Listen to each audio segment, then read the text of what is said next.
Hi everyone, I'm Chris Wynn, executive producer of H1Z1.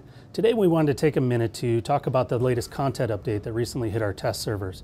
We're really excited about the features that were included in this update, and I know you are all very eager to check them out and see them for yourselves. Let's jump straight into the first feature that is something the community has been looking for quite some time now, and that's Team Follow Cam. So now playing in team games, whether you're playing in duos and fives, and you get eliminated from the match earlier than the rest of your team, you have the ability to stay there and follow them with the new Team Follow Cam. You'll see that you have a UI that tells you all the information that you need on your team, what their current health levels are and stats on the match. You also have the ability at the top of the screen to see who you're currently following and switch between different teammates. Maybe you want to see one perspective over another, and that gives you that ability to do that. The next feature to take a look at are some changes we're making to the vehicles. The goal of these changes are to reduce the number of vehicles that are left at the end of a match. So the first change you'll notice right away is that there's a brand new HUD element for your vehicle. It'll show you how much fuel is there, how much health the vehicle has, what speed you're going, and your car's performance will degrade as you take damage during the match. You'll see this on the new HUD indicated in the lights that flash to let you know which parts of the car are being affected at that time. Take enough damage and you'll even lose your turbo.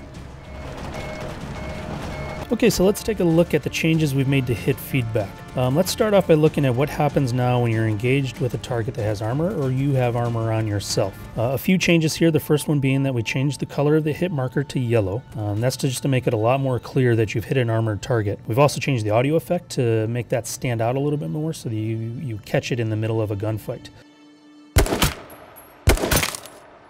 And then finally, the final change there for armor is that is a much more distinct effect when your armor gets broken. Again, that change being made so that you can notice it during the heat of combat. Also more clarity around vehicles if you're engaged with a gunfight with someone in a vehicle. If your bullet strikes that vehicle, you'll notice the hit marker is white instead of yellow for armor or red for flesh. And you'll also hear a new audio effect to make sure that that is much more clear to you.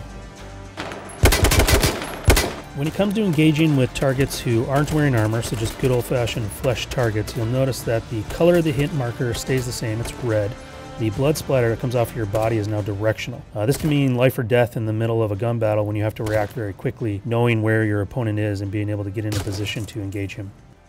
So that about wraps it up. You can go jump on our test servers right now and see all those features for yourself, plus a few others that I talked about in my last producer's letter. Your feedback and your opinions are really important to us, so please hit us up on Twitter or go look for the feedback thread on Reddit and provide your thoughts there. We're really excited to get this update out to live, and I'll see you guys in the game.